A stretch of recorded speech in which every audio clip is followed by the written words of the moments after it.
sa ayaw at sa gusto ng mga Duterte at ni Sara Duterte at ng mga Duterte supporters, haharap, mananagot si Vice President dito ho sa pangalawang impeachment complaint na ipinail na ng Makabayan Bloc sa Kongreso.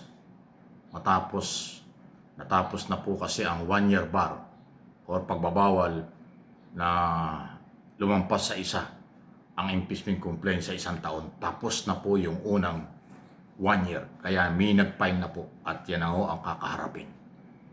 At dito po ay ibang-iba ito sa lahat ng nakaraang mga impeachment. Kahit nung kay ERAP, kay Corona, at kung sino-sino pa.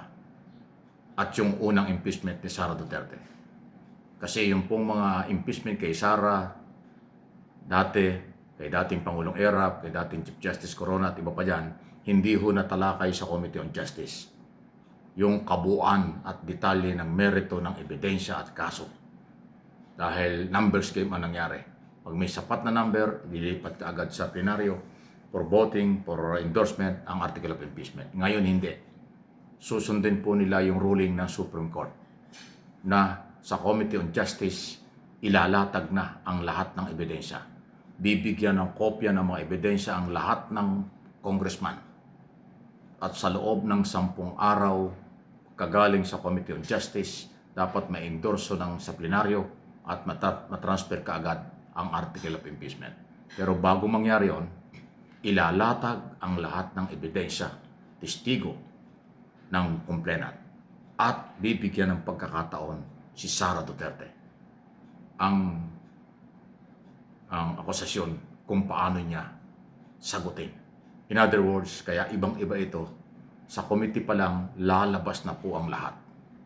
Bago po magkaroon ng article of impeachment, ilalabas ang lahat ng ebidensya para mapag-aralan ng lahat ng congressman.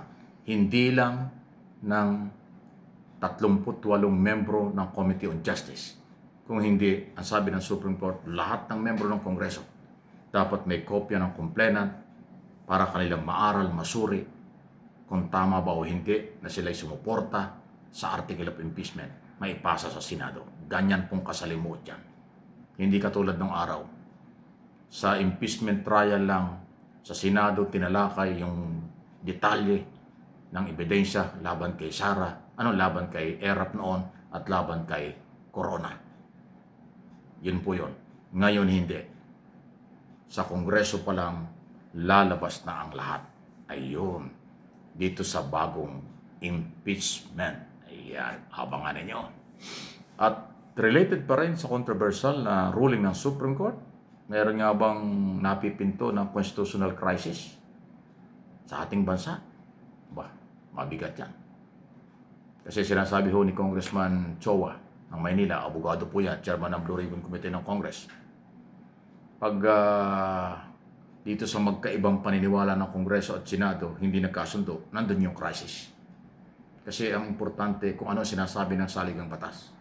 Ang nangyari ngayon, may sariling interpretation ang mga justices ng Supreme Court na lumalabag naman doon sa rules ng Kongreso, impeachment rules. Pag sinunod ng Kongreso yung impeachment rules, ayaw yun ng Korte Suprema. Pag sinunod naman ng Kongreso ang desisyon ng Supreme Court tungkol sa proseso, mababiolate naman yung impeachment rules ng Kongreso. Nandun po yung problema. So sana maresolba pa rin po ito sa lalong madaling panahon kung ano ang the best para sa lahat. Justice for all, Filipino people, at katarungan din sa mga pwede pong masalang sa impeachment complaint o trial kung kinakailangan. Marami din po mga impeachable official. Mula sa Pangulo, Pangalawang Pangulo, Chief Justice, Associate Justice, Chairman at mga Commissioner ng mga constitutional body. Tulad ng COMELEC, tulad ng Ombudsman, kasama yan, COA, Civil Service Commission at iba pa. Yan po yung mga impeachable official na hindi pwedeng basta-basta tanggalin. Impeachment lang po makakapagtanggal sa kanila. Dahil ang term nila ay 6 to 7 years. Ang mga Associate Justice ng Supreme Court, 70 years old nga yung retirement nila. Kung 60 years old pa lang sila doon, 62 years old, matagal pa. Kaya nga, yun nga yung ating inaabangan. Pero sana, huwag pong humantong sa constitutional crisis kasi may epekto yan sa ating bayan at sa ating ekonomiya, seguridad ng bansa. Pagka ang legislator, both Congress and Senate, at ang ating mga judicial body hindi nagkakasundo, delikado po yan.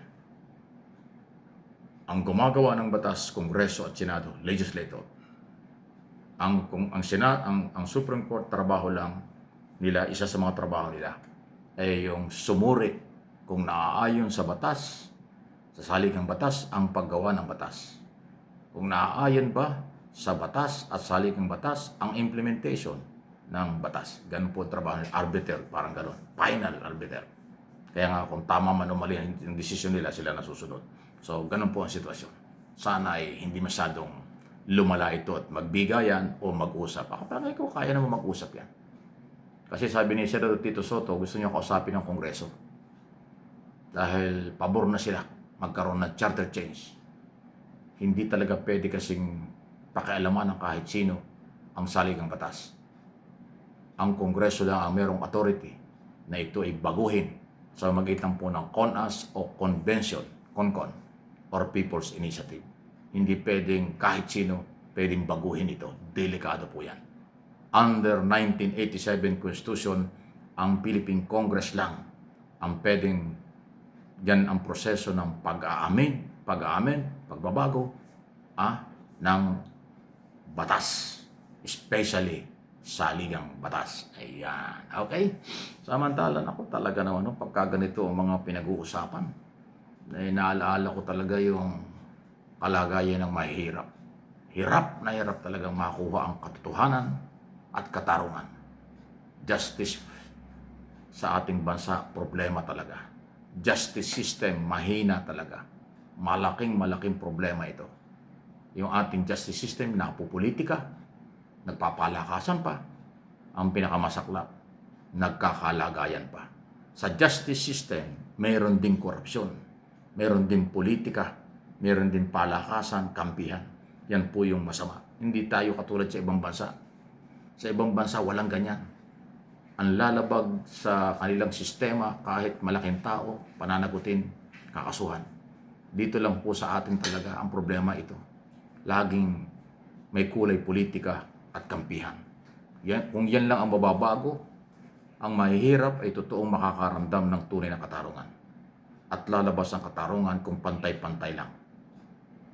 Sa ilalim po ng saligang batas, dapat pantay-pantay ang treatment sa atin ng batas at ng mga nagpapatupad ng batas. Pero sa matagal ng panahon, dekada na mula pa ng 1987 na magawa itong batas na ito, yung korupsyon sa sistema ng paghanap ng katarungan at marami pang iba, laging problema yon. Totoo po yan. For information, for education, itong ating topic. Walang personalan. Please like and share.